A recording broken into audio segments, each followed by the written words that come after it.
week, another week of life, another week of health and strength, dear God. We don't take those things for granted, dear Jesus. And I just pray that as we go throughout this afternoon where we discuss some issues there, Jesus, please be with us. Lord, fill us with your Holy Spirit, Lord. Help us to be edified there, Jesus, and be with those who are still logging in. I pray in your precious and holy name. Amen.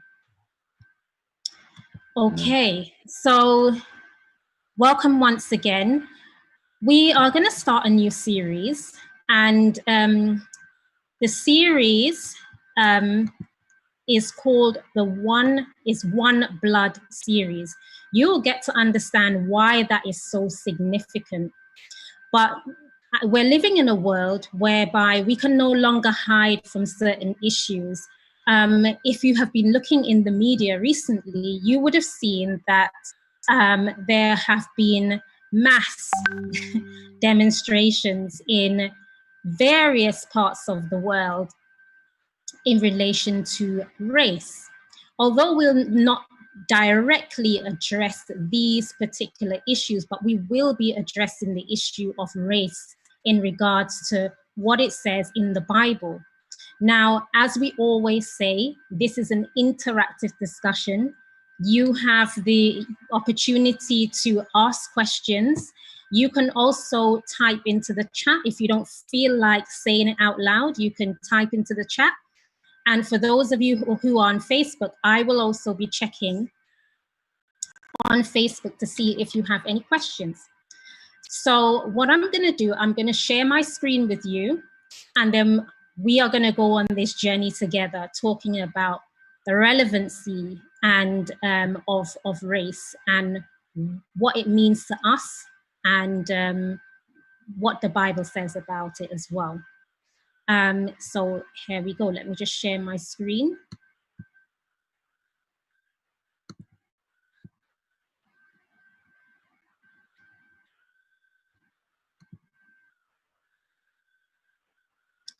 Okay.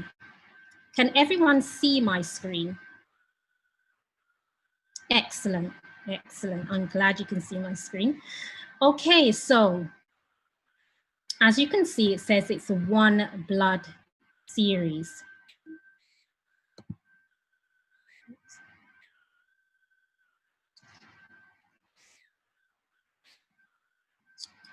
So the first part we'll be talking about is correcting our view of race.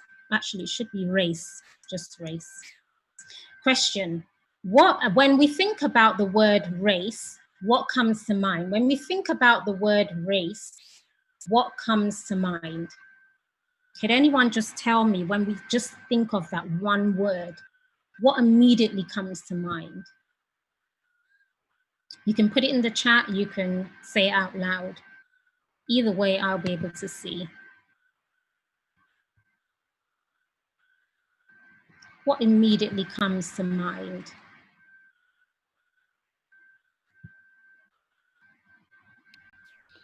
Different kinds of people. Okay, yeah, Andrew, thank you. Different kinds of people. Yeah, that's right. What else?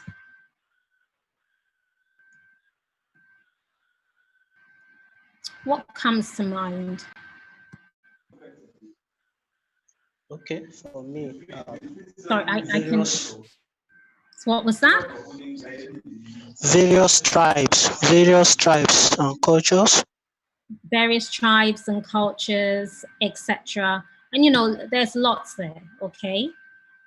What I'm gonna do, I'm gonna show you a video, and let's just watch this video and see what we think. Hold on a second.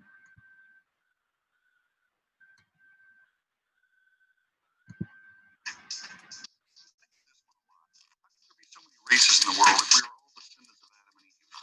Check this out. First off, let's talk about the word race. Sometimes when people use the word, they mean supposed races of people who have evolved at different times, rates, and in different locations. That's not true. Of course, the word race is also a term we use to distinguish between groups with different physical traits, namely skin color. But are there really different races?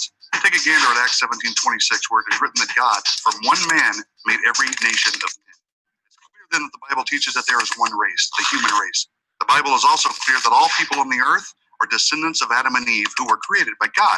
Check Genesis 1:26 through 28. Easy enough. God created two people in his image, male and female, and told them to increase in number. So Adam and Eve are mom and dad of the human race. Then their children had children, and those children had children, and so on and so forth for many generations until, according to Genesis 6:9, the world's population was 8 people who were protected inside an ark during a global flood. And those 8 people later walked off the ark, and according to Genesis 9:19, from them came the people who were scattered over the earth. Oh, wait a second. What do I mean scattered? Well, jump over to Genesis 11, and let's talk about an event known as the Tower of Babel. Basically, because of the sinful actions of the descendants of Noah, the Lord confused their language and scattered them from there over all the earth. That's pretty clear and concise. Okay, so we've got lots of people who are descendants of the 8 folks who came off the ark, and now they have been scattered all over the earth. That explains that we are still one race and that different groups of people ended up in different locations. But how do we get a bunch of different colored people if we are all one race? Well, follow along. This, of course, is a simplified explanation, but the basic principles are true. We all have a pigment in our bodies called melanin, which, depending on different variables, produces different shades of the one main skin color we all possess. Several genes control the amount of melanin produced and thus the variability in the skin shade. In fact, it's easy for one couple to produce a wide range of skin shade variability in just one generation, as we'll see in just a moment. For a quick genetics lesson. DNA is the molecule of heredity. Okay. So let's go on. I wouldn't show the rest of it. It's quite long. Okay, so as we have seen is, there are many races, and that just gives you a little bit of backdrop of where we're going to go with this discussion. The human race. So let's look at the human race. All humans are have been descended from Adam and Eve. And so all are related and need the salvation offered by the last Adam, which was Jesus. From a biblical perspective, there is one biological race. This is confirmed by scientific studies on the human genome. Biblically and scientifically, there is no defense for racism. One race. The term race is often used to classify people based amongst solely on physical characteristics. Hold on, let me just move this. Yeah. According to evolutionary ideas, these so-called races descended from different ancestors separated by location and time. However, based on biblical history, the term race must be incorrect. We are all one race, one blood in Acts 17:26, the human race.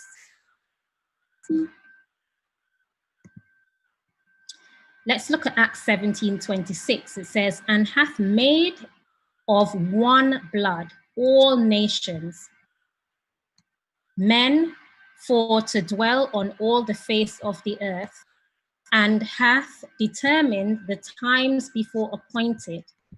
Whoops, sorry. It's quite fiddly, hold on. And the bounds of their habitation. So when we hear the term one blood, what comes to mind? One blood.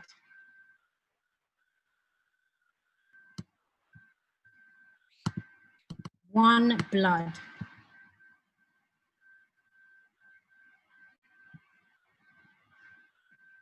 Nothing? Okay, we'll move on then.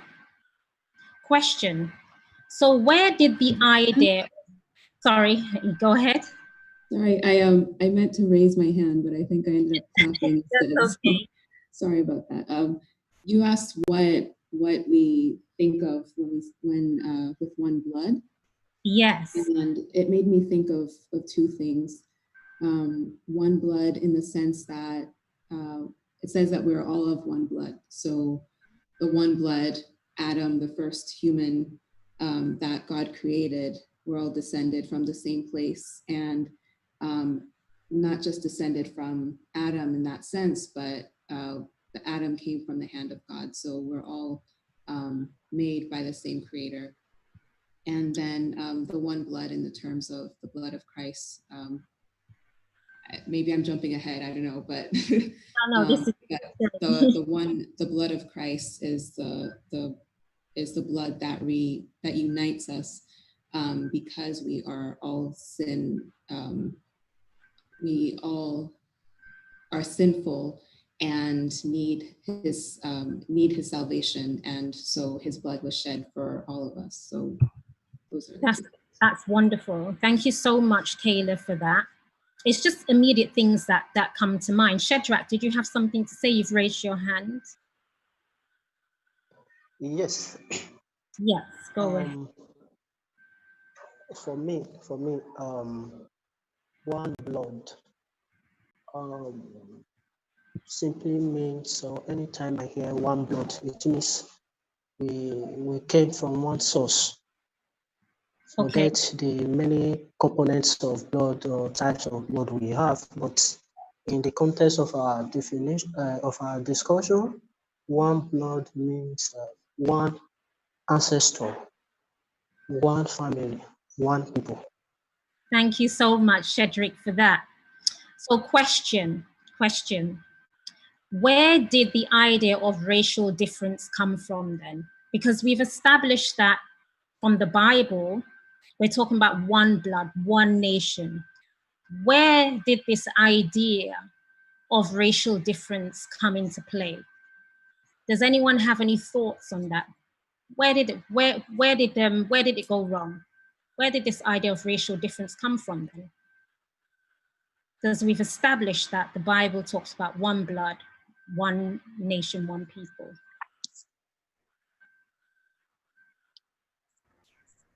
I think I asked the same question on the chat.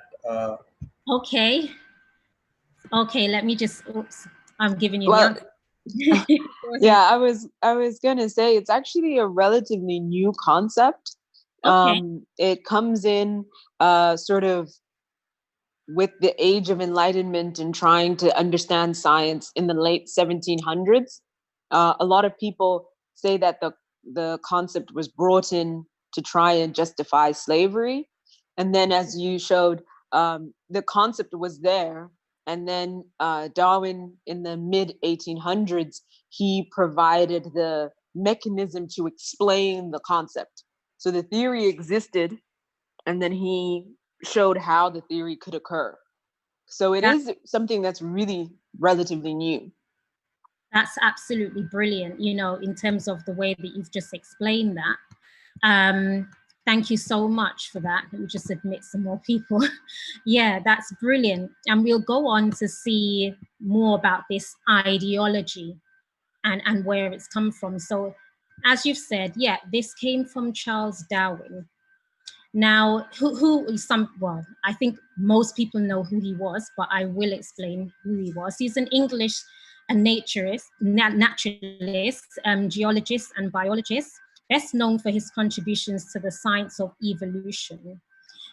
His proposition that all species of life have descended over time from common ancestors is now widely accepted and considered a foundational concept in science.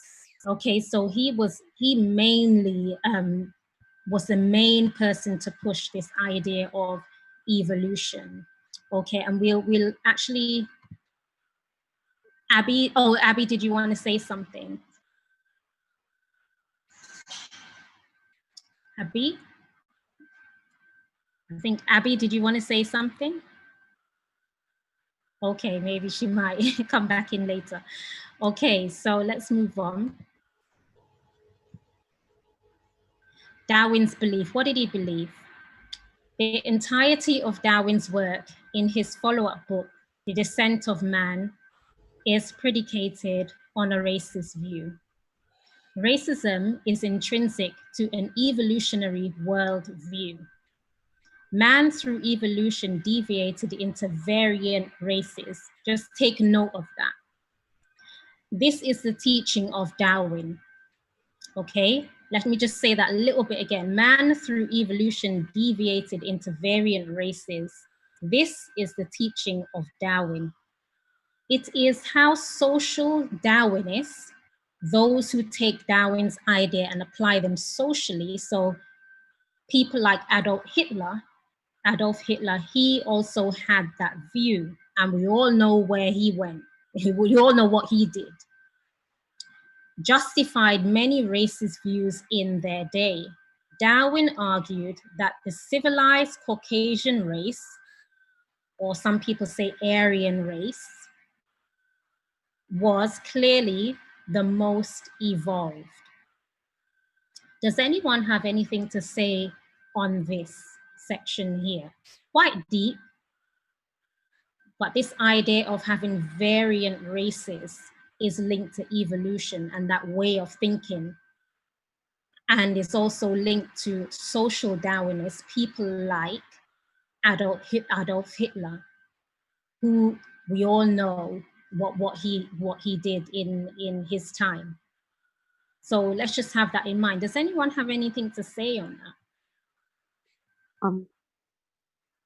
Yes. Yeah, I think it's something that is really important to look at, because often we don't think about the implications of the evolutionary theory, but they're like fundamental consequences of accepting the naturalist evolutionary perspective. Because one is this idea of race, the other is that there is no God, the other is that life after death doesn't exist. Then you have the lack of a foundation for ethics, the lack of a meaning in life, and then you have also the issue of human free will is non-existent. Yep. So the consequences of this theory are far deeper than often we are told. Often we're just linked to this idea like, oh, it goes against the biblical understanding of creation. But actually it attacks many fundamental elements of what it means to be a human being. That is so, I mean, I don't think I could have put it in a better way. I mean, the things that you mentioned there, I mean, to highlight it's like a catastrophe when you start inviting in that way of thinking. And think about it, that is just one concept, and look at how destructive it is. Thank you so much for that contribution. Very, very relevant. Michael, you had something to say. You've got your hand up.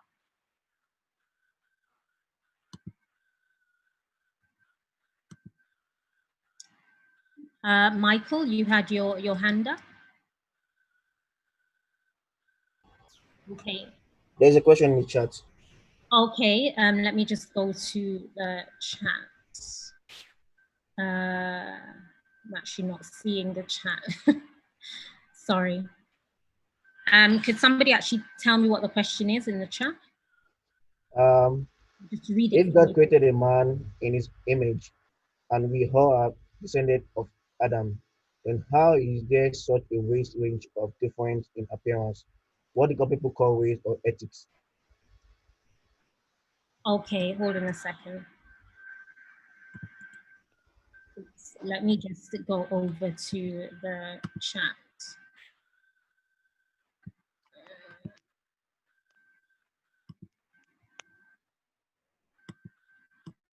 Okay, so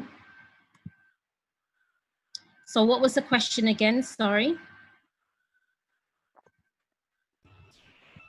It was, if God created man in his image and all are descendants of Adam, then how is there such a wide range of difference in appearances, what people call race or ethnicity? And I think we touched on that a little bit already. Okay. It kind of explained it a little bit in regards to, and we will look at it a little bit more further down the presentation, but it has something to do with the amount of melanin that we have in our skin.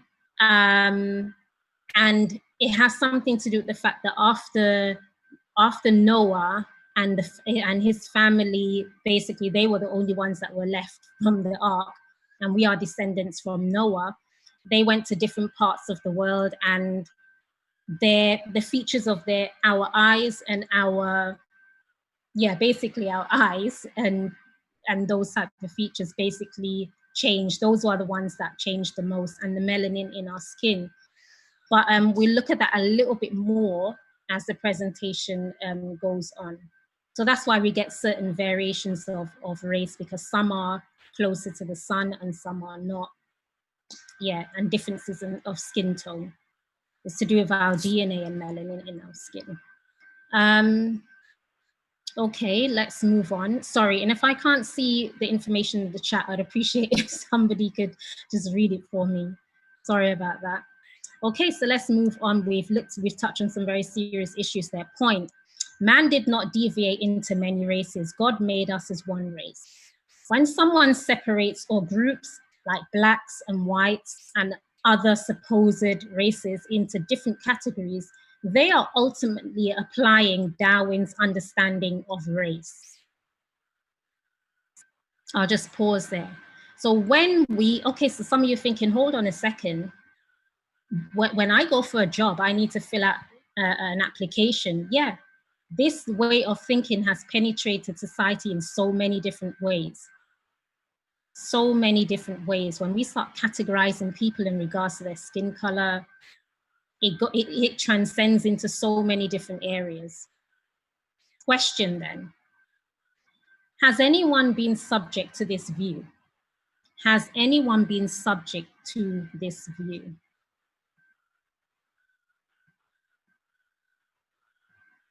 This way of being categorized in regards to your race. We've looked at how Darwin thinks and his theory a little bit. Has anyone been subject to this view? Can anyone relate to this? Yeah. Yes, go ahead. Oh, was someone speaking before me? They can go ahead. I just want to. Can you hear me? Yes, I can hear you. Oh, hi. So it's Abby. I think that we all have, to be honest, and especially in this time and this climate, we've all dealt with this issue, depending on where you were brought up, the neighborhoods that you were in, the schools that you went to. I feel like if you haven't, you were probably just grouped in your own demographic for pretty much your entire life. So if you had no diversity in your schooling, in your church, in your job, and your education, then that would be the only way you can kind of divert or get away from having to maybe not address, but at least be a part of what this is. So I feel like maybe your experience may have been different, but to say that you haven't been a part of it at all would be incorrect for me, for lack of a better word. Yeah, thank you so much for that, Abby. We have things that affect us personally, but even if it didn't affect you personally, I'm sure we've been at least in a situation where aware that some form of even racism or prejudice behavior or whatever it is going on around us. Michael, you had your hand up.